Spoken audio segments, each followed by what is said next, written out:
perfectly. চট্টগ্রামের বিপক্ষে batting নেমে শুরুটা ভালো হয়নি রাজশাহী ওয়ারিয়র্সের। ওপেনার মোহাম্মদ ওয়াসিম 14 বলে 19 রানে আউট, উইকেট নেন তানভীর ইসলাম। টিকতে পারেননি নাজমুল শান্ত।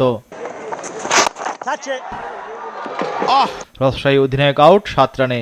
পাওয়ার প্লেতে রাজশাহী তোলে 2 উইকেটে 42 রান। ওপেনার তানজিদ তামিম ও অভিজ্ঞ ব্যাটার মুশফিকুর নামের প্রতি সুবিচার করতে পারেননি।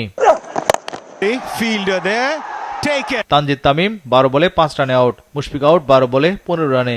দুজনকে বিদায় করেন পেসার আমির জামাল। 10 ওভারে রাজশাহী তোলে 4 উইকেটে 64 রান।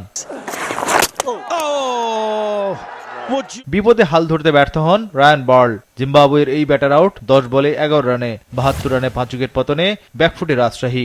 এতে রান তোলার গতিও কমে যায় তাদের। এস এম মেহরব 19 রানে আউট। 16তম ওভারে এসে দলীয় স্কোর 17 রান তোলে রাজশাহী। আকবর আলী বিদায় নেন 17 রানে। স্লগ ওভারেও রান তুলতে ব্যর্থ রাজশাহীর ব্যাটাররা। এতে 20 ওভারে 9 উইকেটে 128 রান তোলে রাজশাহী। আমির জামালের শিকার 3 উইকেট। এছাড়াও শরীফুল ও তানভীর দুজনেরই শিকার 2 উইকেট। 129 রানে ছোট টার্গেটে নেমেও বিপর্যয় পড়ে চট্টগ্রাম। চতুর্থ ওভারে মেহরবের জোড়া উইকেট শিকার। ফর্মে থাকা ওপেনার অ্যাডাম রসিংটন 15 বলে 17 রানে আউট।